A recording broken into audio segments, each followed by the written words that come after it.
And at this point, they're probably already full. Last year we had, I think, 15 buses. Don't know how many we'll have this year, but if you have not, go ahead and do that so that you're at least on the list if a seat becomes available. Otherwise, let's just make sure we can get them here in a timely fashion. Yes, ma'am. Thank you. If they wear the pants that have the holes, same thing. Any hole above that fingertip the flesh has to be covered. So they can put leggings on under it. They can be as creative as they want to be. I normally duct tape them when they come in. Come on, baby. Just come on, baby. Let me help you out. It wasn't that high when I left home. Get this duct tape. So I just put duct tape on them, or they become creative. They have socks and everything else where you can put patches. But any hole that comes above the fingertip area, the flesh has to be covered. And for my young ladies with their skirts, it has to be fingertip all the way around. All the way around. Not just in the front. Yes, ma'am. We take in at 8:20, so the earliest they can be here is 7:55. And we ask that you have them picked up no later than 3:30. And if they're on sports, of course, they should always be supervised. And pickup will be in the front of the school, out on the benches. Now, if it's raining, we will let them into the fishbowl area if there's overflow, whatnot, but they'll be out front. And I think we do is it double lines in the front? Double lines, and it'll seem a little touch and go at first, but once everybody starts to adhere to lining up, then that line flows, and it's normally cleared out in the afternoon. I release the buses at 3:13, 3:14. 3:20, the front is typically about cleared out. So even though the line seems long, if your baby comes on out and it's not lingering, then you won't be in line long. Any other questions? Yes, ma'am.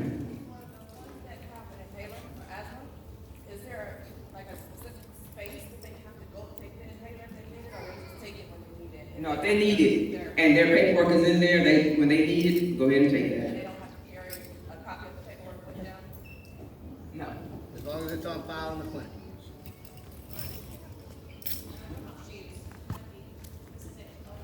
They gotta wear them. As long as they're not house shoes.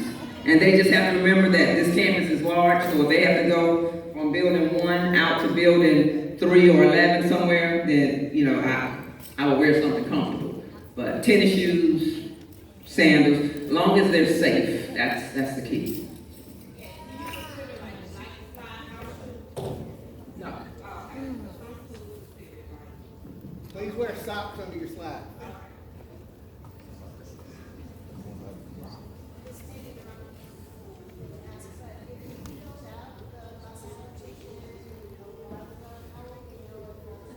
So Mr. Pearson and Ms. Hart, at the conclusion of this session, are in the cafeteria. That's the transportation people. So if you have questions, they'll be over there for that. Thank you, Dean Simmons. We're going to get moving on to the next little section. You guys are going to stay right there. If there's anybody out here in the lobby that wants to come sit down on either side, go ahead and do that. And I will say this to follow up on what she said about car riders. Do we have anybody who's going to be driving their kid to school and picking their kid up? Okay. So, all right. It's double lines. Get here whenever you get here. We have people that show up at like 1:15 so they can get right up to the front. School lets out at 3:05. We have people who get here at 3:15 and drive right through. So you make up your mind. But when you get here in your car, there will be a line on the curb closest to the school, and there will be a line on the curb further away from the school. Much easier to turn. If you're turning left, going back down Burgess, getting that outside line. If you're turning right, going up towards North Halifax, getting the inside line. But please, please, please, please, whichever line you get in, pull up. right? So when we fill up the front and we fill up the other front, we start routing cars around the driver's ed range, and it looks like a long way and a crazy experience, but it's not. We learned pretty quickly 2 years ago that if we didn't do that, we had cars back down Burgess, down almost to Circle K. So there'll be people out there, just kind of comply, set a good example. All right, so again, I'm Mr. Strother. I deal with the academic side of the house. I'm going to talk to you about a few things real quickly. First thing is scheduling. They're not available right now in focus. They shouldn't be. Freshmen, there's not a whole lot of wiggle room as far as the schedule goes. You'll have your English. It'll show up on your schedule as pre-AP English or pre-AP Honors Gifted English. Don't let that freak you out. Don't let pre-AP scare you. It would be our desire that all of our students went on to those advanced placement classes, but we know they won't. But we have partnered with College Board the last couple of years with these pre-AP English classes, and it works wonders, as evidenced by our FSA scores this year, with all learning levels. So don't let that scare you. So they'll have that English class. They'll have a math class. That'll be Algebra 1, Geometry Honors, Algebra 2 Honors for a few of them. They'll have a science class. That'll be Earth-Space Science or Earth-Space Science Honors. A few will be in Biology Honors. They will have DIT.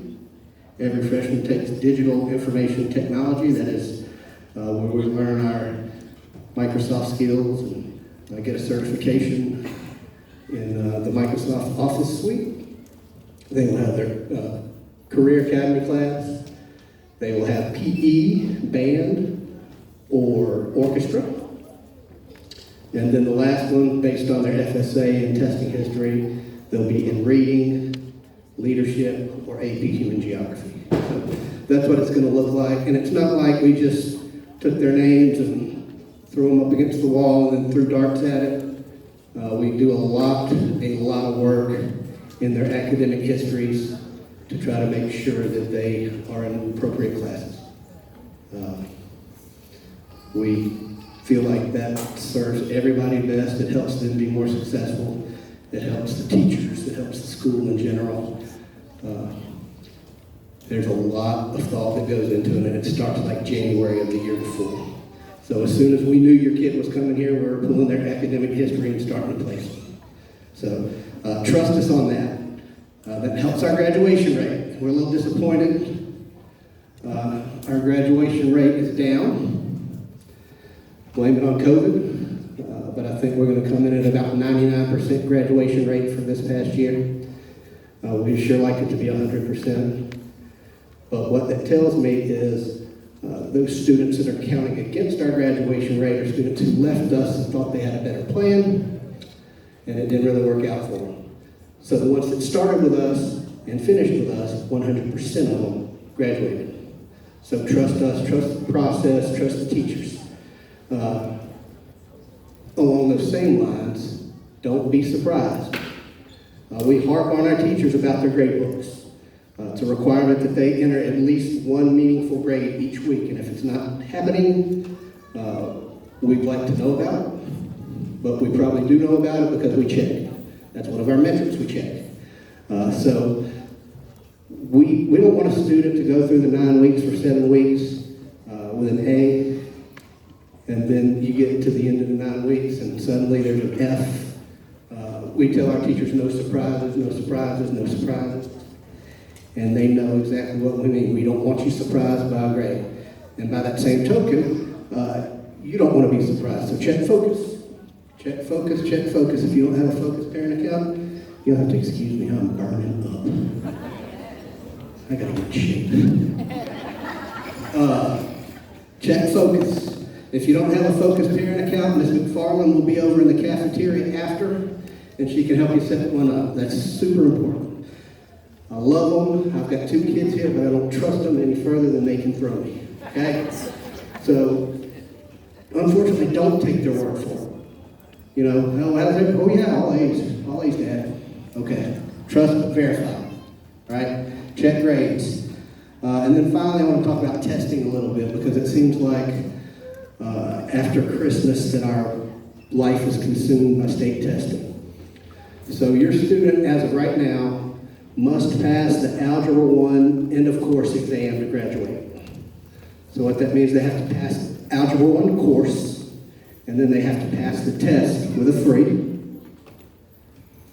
Some of them have already done that. Some of them have tried and not been successful, and we'll get them through that. As of right now, they have to take the Geometry EOC. They have to take the U.S. History EOC, and they have to take the Biology EOC. They have to pass those classes. They just have to take the EOCs in that class. The difference is, in algebra, they have to pass the Algebra EOC to graduate. So we'll get them there. FSA, we all love the FSA. As of right now, they got to pass that in 10th grade. They'll take it in 9th grade, sort of practice up. But the 10th grade FSA in English Language Arts is the one they have to pass to graduate. And if they don't get it on the first try, we've been really, really successful in getting them past that. So there's that. All right, so that's all I've got. I'm going to turn it over to Ms. McFarland. She's going to share with you for a couple minutes about Focus and about Google Classroom. And then she's going to go over to the cafeteria, and she'll be over there to help you with any Focus questions you might have afterwards. Hi, I'm Ms. McFarland. I am the department head of the business department and also in charge of the Multimedia Academy. And I'm here just to talk to you about communication. It's very crucial at our campus. So we have several ways to communicate with you. One, we have our website, www.wfhs.net. You'll find a wealth of information on there.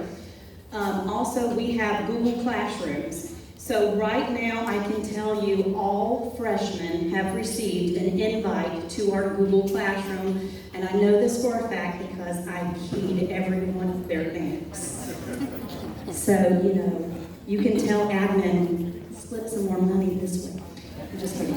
Okay, so here's the thing about the Google Classroom. We post all kinds of information in the grade level Google Classroom for freshmen, geared towards freshmen. So we will make notes about testing, about schedule changes, if a game is canceled because of the rainstorm that suddenly appears. Cross country might be having an informational meeting. We'll post that information in there. Now, here's the thing, as a parent, you can be put into the Google Classroom as a guardian, not as a student. As a guardian, you will have the opportunity to decide if you would like a summary of the postings that are in the Google Classroom so that you will know what is happening in the school. So here's the thing. If you have a parent portal account with Focus, that's your number one. If you don't, you will need to get that set up. Number two, you will need to have an email account that is active on file in the front office. And this information is in the packet that your students have received today. And also, if you want Guardian summaries to receive them, you will need to email me, and again, it's in the packet, it has my name, it has Google Classroom information in there. Email me your student's name, your student's student number, and grade level, because I do have some sophomores, juniors, and parents of seniors that are still emailing and saying, hey, I need that now, especially since the student is a senior and there's so much information. Email me that information. Once we verify that the email account that I am receiving that information in is on file in the front office, we will add you to the Google summary. So what happens is this: Google, not me and not West Florida High School, but Google will send you an invite, accept the invite, and then it will give you a choice to say, when do you want to receive the summary? So you can receive it on Friday night, on Saturday, on Sunday. The good news is, if your student is enrolled in a lot of Google Classrooms, and just about every single teacher has a Google Classroom, so I have a first period Google Classroom, a second period, a third period, etc. You will not receive 7 or 8 different emails, or 10 if your student is in a club and they have a Google Classroom as well. You will receive one summary with all the postings so that you will be in the know. And the know is this: once you read the little postings and you discover that little Johnny has a test on Monday in his English class because it's posted in the Google Classroom and you read their summary, but little Johnny has played video games Friday, Saturday, on Sunday, you can you can tell him, you have an exam on Monday, and then he can do the rolling of the eyes, looking at you like, how do you know? Are you stalking me? And you can tell him, I just know, because you're in the know with the Google Classroom. So with that said, send an email to me if you want to receive a summary, and once we verify your email is on file, then you will receive an invite from Google, not West Florida, not me, not West Florida. And then you can decide when you want to receive those summaries. So with that said, I am going to turn this over to Coach Conti. Coach Conti. Can I ask a quick question? I'm sorry. Yes, ma'am. So last year, I had a really hard time with the focus in the Google Classroom because teachers were not posting the assignments ahead of time of what was due, and I was only getting notifications once they were actually inputting it into focus, and sometimes it'd be a couple weeks late. So is that going to be something that we're going to know in advance? Okay, so Focus is one thing, that's the grade book. Google Classroom is just, it's just a classroom where the teachers post assignments, and then the students Dropbox whatever the assignment is, or they answer a question, or whatever is due in the assignment, maybe watch a video. So with the summary, it might have been what your selection was as far as receiving it, but those are basically 2 entities by themselves. So Focus, you'll see the grade they received maybe for whatever is in the Google Classroom or classwork that's not in the Google Classroom. That's the teacher's preference. But as far as the freshman Google Classroom is concerned, we post in there quite frequently, and I do know right now there's about maybe 15 to 20 students that are not activated in the account yet because they're coming from a private school, they're coming from maybe out of district or homeschool, and so we're waiting for their accounts to get activated. But as far as the summary is concerned, it might be when you receive the invite for the Google Classroom for the freshmen, maybe look at there and see if there's some other summary parts that you can do. But again, it's up to the teacher how much they post in the Google Classroom for their classrooms. Does that help? Kind of, sort of? I mean, if I don't really know that he has an assignment due, you know what I mean? He should be responsible for himself, but that's where I come into play. So if I don't know that he has something due, you know what I mean? How can I keep up with it? I would probably email the teacher and get that communication open. Also on Focus, there's a part called a messenger, and I know on the teacher side it's in the bottom right corner, and I had a lot of parents Focus messaging, and it pops up in our email, and it pops up on Focus when we go to put in grades. So that is another avenue of communication, and it's in Focus. It's very important to have a parent portal where you can use that and message. I would say also, we all know our kids. So this is a good opportunity to try to give them the benefit of the doubt to start with, right? And then as you need to tighten down, if it comes to, you're gonna sit with me, and we're gonna open your Google Classroom, and we're gonna look at the, whatever it takes. But it's a good opportunity as they're making this transition into high school. Maybe try to give them a little bit of the benefit of the doubt, like, hey, okay, I'm gonna let you try to be responsible. We'll give it 2 or 3 weeks and see if that works. And then you can adjust based on how that works out. And if there's a glitch in the system, at least on your end, maybe the teacher doesn't see it, how would we handle that if the student actually did the assignment, and the teacher saying the assignment's not done and they don't take like work? Teacher communication is key. We are very, very insistent that our teachers communicate with parents. So we've given them the directive that any communication from a parent needs to be returned within 48 hours at the latest. And so, there are always avenues to follow if that doesn't work. Start with the guidance office at a teacher conference. All right, Coach Kata?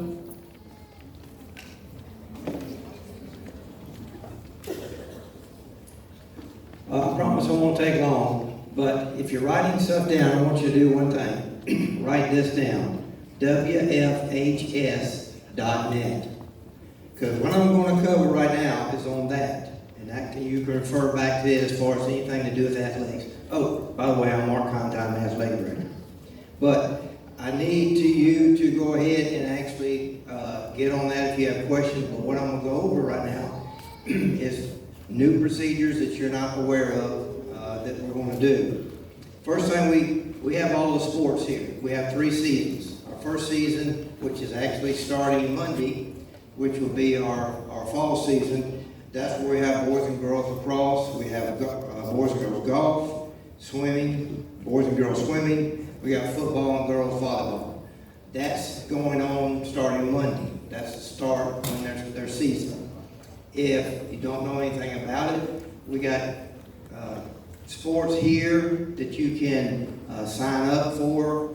Let them know if you haven't heard anything. If you're interested and there's not a coach here, if you can tell one of them to write it down or get with me, I will get with the coach. So it's not too late, but you can still get on the team that you need. After our fall comes our winter sports, which starts in October. Now there's notifications of when we're going to have tryouts and stuff like that, but they've got to listen to announcements or they got to pay attention or look on the Google web page and figure out what's going on. But we will make announcements with it. But the winter sports is boys and girls soccer, boys and girls basketball. We got competitive cheer and girls weightlifting. That starts in October. Spring sports start in January, and that's where we have boys and girls lacrosse. We got track, boys and girls tennis, nice tennis courts we got too. Softball, baseball, and boys weightlifting. That starts in January. So that's when they start. So you can get with us, and like I said, you want notifications, tell somebody, I can get the information to me so I can get it to the coach that needs to have it. The thing that you're probably not used to, and you might be, I don't know, but now we're doing online ticket sales. It's called GoFan. You go online. We're not selling any tickets at the gate. No cash. COVID started this, and I think it turned out really well. I want to stick with it. So you go online. That's on the webpage too, as far as how to buy those. Very simple. GoFan.co, and I will post the games that's coming up, and you can go in there and purchase them. And then when you go to the gate, you just show them your phone. Then they'll validate your ticket, and you can go on in. But I don't want anybody going there and saying I need to buy a ticket. You can, at the gate, you can scan our QR code and go and buy it at that time with your phone, but there's no cash at that point. The next thing, eligibility. Eligibility for freshmen is very, very easy, especially for GPA, because the first semester of the freshman year, FHSAA says they're eligible with the GPA. Now, to have GPA, the GPA they are required is a 2.0. And like I tell everybody, all you need is 2 things to get a 2.0 GPA. Heartbeat, number 2 pencil. That's it. I mean, just give me some kind of effort and you got a 2.0. So if you don't have a 2.0, you're not doing anything. You should be on the athletic field because you're not going to do anything out there either. But that's all it takes to get a 2.0. Now, I'm starting something this year that I'm getting the rosters from each team, especially the ones in season, and I'm going to do a weekly report on each athlete of what their grades in each class are. Just referrals and attendance will be on that report. And I will cover it with the head coaches and make sure that we're staying where we should be. Because grades comes first. It's a student athlete. Student comes first. So that's what we're going to work on first with them. The eligibility part of it, if you go on the web page, you have to, there's no paperwork anymore.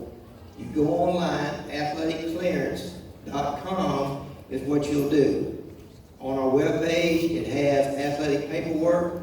Click on that, and I've got details of just how you fill out that paperwork. If you're in a band, if you're any kind of club or anything, you have to fill this out because it's got all the forms that have to be filled out. The release form, the drug consent, no more notaries anymore, you can sign it online. Now, they have to have a physical, you can upload it or you can give it, get a physical, give it to your son or daughter, and hopefully they get it to the coach. But please make a copy of it. Do not send them the original, because somehow, the car eats it or something happens to it. It never makes it to where it's supposed to. So make a copy of the physical and then send it in, and I'll take care of that part for you. You don't have to worry about uploading. But if you're planning on playing softball, okay, that's not till spring, go ahead and fill the paperwork out. Go ahead online and fill up your account. You can play as many sports as you want, but you have to go on there and you only fill it out one time. Because when you go to fill it out, it'll have the sports that you want to participate in. You go in there, if you're just going to be in a club, then you pick clubs. So it's simple enough. If you have any questions, you can get with me and I will take care of that. But the webpage has that. There is a rule that I think everyone needs to be aware of. And that is, I'm a firm believer, you start something, you finish it.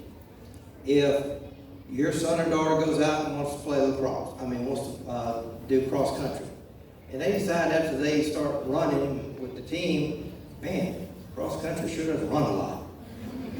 Man, I just don't understand that. Why would cross country run so much? And it's hot out here. So I decided I'm not going to play anymore. I don't want to do that. I'm going to go home and sit in the house. Well, here's what the consequences of quitting. That means you don't play another sport until cross country is completely finished. You started it, you made a commitment, you're going to finish it. That's a rule I started and I firmly believe. Athletics and what I'm trying to teach, and to get all our coaches to teach, is we're teaching life lessons. Hopefully we'll learn a little bit about the sport, the process, but I want to learn life lessons. Teach them that, okay, you got to be on time. My philosophy is, if I tell you to be there at 8 o'clock, you should be there at 7:45. But when you get in the real world, there have a time you're supposed to start. That means that's what time you're supposed to be there. We're going to hold our athletes accountable to it. That's the thing that we're trying to teach here. Yes, we want to win, yes we do, but we want to try to teach the kids how to adjust to what they're about to get into, which is the real world. And it's not fun out there. So that's what we're shooting for. That's what I try to do with all of them. All I can say, if you have any questions, get with me so I can answer them. But I want every one of our teams successful. I want us to all be competitive, but that's what we're shooting for, to try to make this as well as athletic as academics. All right? Okay, I got everything. Sign up if you want to do anything, and I'll give it to Mr. Strong. Hey, we thank you. We thank you for trusting us with your kids. We thank you for coming out. It's hot. It's Saturday. If you have any questions, remain behind. If you don't have any questions, enjoy the rest of your day. Meet your kids out there. If you have questions about Focus Grade Book or transportation, go over to the cafeteria, and they'll handle those questions there. Have a great day. Go Jacks.